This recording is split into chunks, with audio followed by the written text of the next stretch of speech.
Bismillahirrahmanirrahim. Assalamu alaikum, ninth class. How are you? I hope you people will be fine. Students, today we are going to start our next topic, ionization energy. Ionization energy, first of all, we know about what is meant by ionization energy. Ionization means formation of ions. Energy means energy. Students ionization energy means यानी energy की मिकदार जो हमें ions की formation के लिए require होगी, उस एनर्जी को हम आयोनाइजेशन एनर्जी कहते हैं। ठीक हो गया। आयंस क्या होते हैं ये भी आप अच्छी तरह जानते हैं। चैप्टर नंबर 1 में हम आयंस के बारे में अच्छी तरह जो है वो अंडरस्टैंडिंग कर चुके हैं। आयंस क्या होते हैं बेटा? आयंस होते हैं एटम्स और group of atom having charge on it, यानी कोई एटम है उसके ऊपर जो चार्ज होगा वो क्या कहलाता है? आयन कहलाता है। ठीक है। अब हमारे पास आयंस की टाइप्स कितनी हैं? There are 2 types of ions, cations and anions. Cations क्या होते हैं? केटाइंस जिन पे पॉजिटिव चार्ज होता है उनको हम केटाइंस कहते हैं। और केटाइंस बनते कैसे हैं? हाउ केटाइंस आर फॉर्म, ये भी हम चैप्टर नंबर 1 में जो है वो अच्छी तरह अंडरस्टैंडिंग कर चुके हैं। Cations are formed when it lose electron from its valence shell. ये लिखा हुआ है बच्चों, cations are formed by lose of electrons from its valence shell. इसी तरह इनाइन की अगर हम बात करें, इनाइंस क्या होते हैं? इनाइंस हमारे पास होते हैं ऐसे एटम्स जिनके ऊपर नेगेटिव चार्ज होगा, वो क्या कहलाएंगे? इनाइंस। इनाइंस कैसे बनते हैं? How anions are form? Anions are form by gain of electron from its valence shell. ठीक हो गया स्टूडेंट्स। अच्छा, एक और चीज़ आपने नोट करनी है बच्चों कि जहाँ कहीं भी वर्ड आयोनाइजेशन आ जाएगा तो वहाँ पर जो आयंस की फॉर्मेशन होगी वो हमारे पास पॉजिटिव आयन की फॉर्मेशन होगी। क्लियर होगी बात बेटा?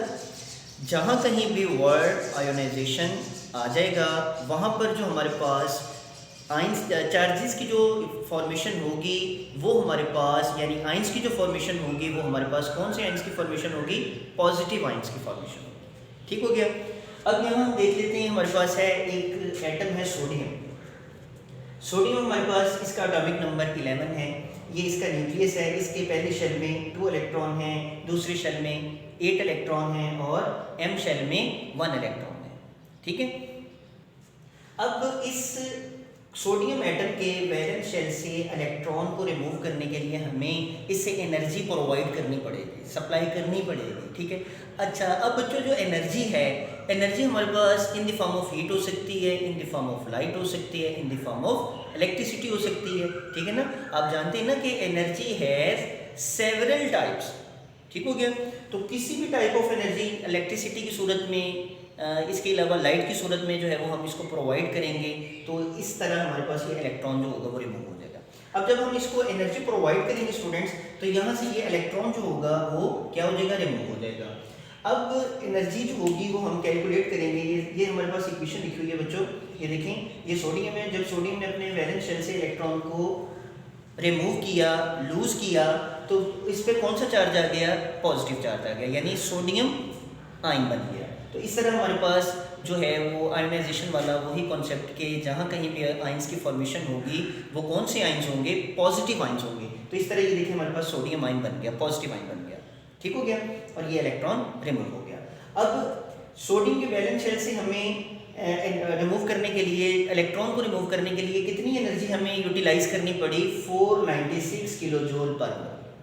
ठीक हो गया। यानी सोडियम के वैलेंस शेल से हमने जो एनर्जी, इलेक्ट्रॉन को रिमूव करवाया, उसके लिए जो हमारे पास एनर्जी है वो हमने कितनी यूटिलाइज की? 496 किलो जूल पर मोल। अब किलो जूल पर मोल जो है वो एनर्जी का एक स्टैंडर्ड यूनिट है। ठीक है।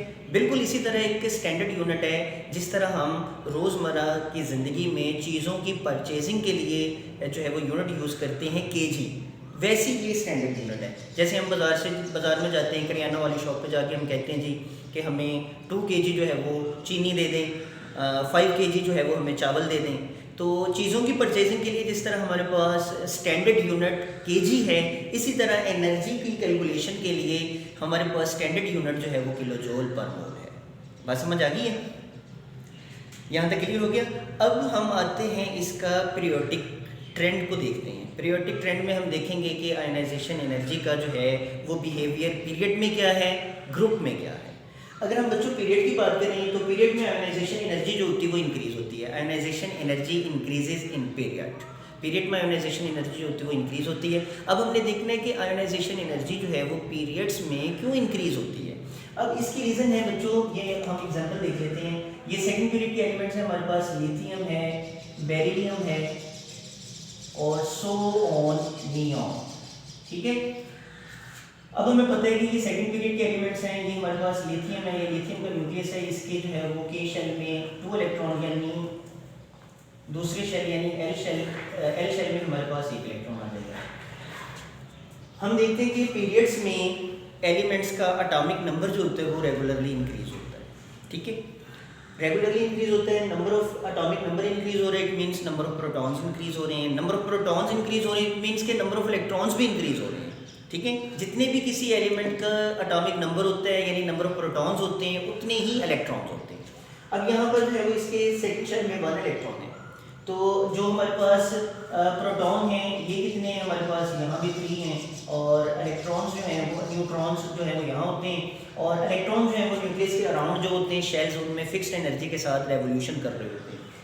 अब हम जैसे ही लेफ्ट टू राइट मूव करेंगे, सपोज कर लेंगे मेरे पास नियॉन है, नियॉन के जो है वो फर्स्ट शेल में जो है वो 2 इलेक्ट्रॉन्स और सेकंड शेल में हमारे पास कितने इलेक्ट्रॉन आ जाएंगे, 8, 1 2 3 4 5 6 7 and 8। अब आप देख सकते हैं कि यहाँ पर प्रोटॉन कितने हैं, 10।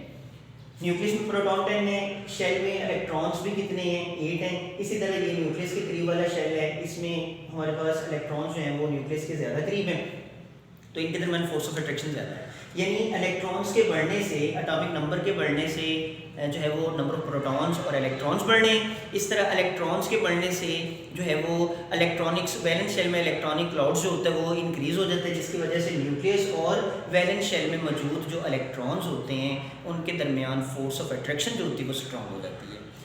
फोर्स ऑफ अट्रैक्शन स्ट्रॉन्ग होने की वजह से इलेक्ट्रॉन्स को रिमूव करना हमारे लिए टफ होता है, ठीक है।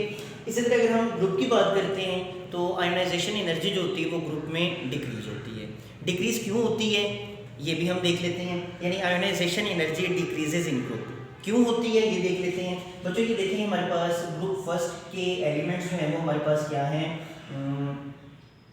हाइड्रोजन हाली ने ई रग से फरियाद। ये निमोनिक्स में आपको अच्छी तरह जो है वो अंडरस्टैंड करवा चुका हूँ कि ग्रुप के एलिमेंट्स को हमने कैसे याद करना है। तो ये अगर हम बात करें, ये फर्स्ट पीरियड है, ये सेकंड पीरियड है, ये थर्ड, ये 4, ये 5 और ये 6 और ये 7। ये हमारे पास पीरियड्स हम जो है वो लेफ्ट पीरियड्स में बच्चों हम लेफ़्ट टू राइट मूव करते हैं, ग्रुप में हम टॉप टू बॉटम जो है वो मूव करते हैं, ठीक है। अब अगर हम लिथियम की बात करें बच्चों तो लिथियम हमारे पास है, ये देखेंगे लिथियम का न्यूक्लियस है, तो लिथियम के न्यूक्लियस यानी ये के शेल में कितने इलेक्ट्रॉन आ जाएंगे, 2 इलेक्ट्रॉन्स, और इसी तरह इसके एल शेल में 1 इलेक्ट्रॉन, क्योंकि इसका एटॉमिक नंबर 3 है। अगर हम बात करें सोडियम की तो सोडियम जो है वो हमारे पास इसका एटॉमिक नंबर 11 है। एटॉमिक नंबर 11 होने की वजह से इसके नंबर ऑफ शेल्स बढ़ते हैं। एक चीज़ और भी नोट करें बच्चों, ग्रुप्स में जो है वो आयोनाइजेशन एनर्जी के डिक्रीज़ होने की सबसे बड़ी वजह ये है कि उसमें एटॉमिक नंबर, अगर ग्रुप में हर एलिमेंट का एटॉमिक नंबर जो है वो इरेगुलरली इंक्रीज़ हो रहा है तो उसमें वैलेंस शेल जो है वो इंक्रीज़ हो रहे हैं, ठीक है। तो अगर हम सोडियम की मिसाल देख लें तो वो यहीं से देख लेते हैं, स्टूडेंट्स की हमारे पास गिवन है। ये देखिए हमारे पास सोडियम है, सोडियम के पहले शेल में 2 इलेक्ट्रॉन है, एल शेल में यानी के शेल में 2, एल शेल में 8 और एम शेल में 1 इलेक्ट्रॉन है, ठीक है। इस तरह इनका वैलेंस शेल जो है वो इसमें वैलेंस शेल इंक्रीज हुए एटॉमिक नंबर इंक्रीज होने से। अब जब इसमें वैलेंस शेल इंक्रीज होंगे तो न्यूक्लियस और वैलेंस शेल में मौजूद जो इलेक्ट्रॉन हैं इनके दरमियान डिस्टेंस जो होगा वो ज़्यादा हो जाएगा। जब डिस्टेंस ज़्यादा हो जाएगा तो बेटा force of attraction between nucleus and valence shell electron वो क्या हो जाएगी, वीक हो जाएगी। जब फोर्स ऑफ अट्रैक्शन वीक हो जाएगी तो न्यूक्लियस का वैलेंस शेल में मौजूद जो इलेक्ट्रॉन है उस पर जो होल्ड होगा वो क्या हो जाएगा, वीक हो जाएगा, ठीक है। जिसकी वजह से इलेक्ट्रॉन को यहाँ से रिमूव करना हमारे लिए आसान होगा। इसलिए आयोनाइजेशन एनर्जी जो होती है वो ग्रुप में डिक्रीज होती है। बात समझ आ गई है? ये रीजंस लिखी हुई हैं बुक में, तो ये मैंने आपको बता दी हैं कैसे होती हैं, आपने अब अच्छी तरह याद कर लेना। ठीक है स्टूडेंट्स, उम्मीद करता हूँ आपको समझ आ गई होगी। अल्लाह हाफ़िज़।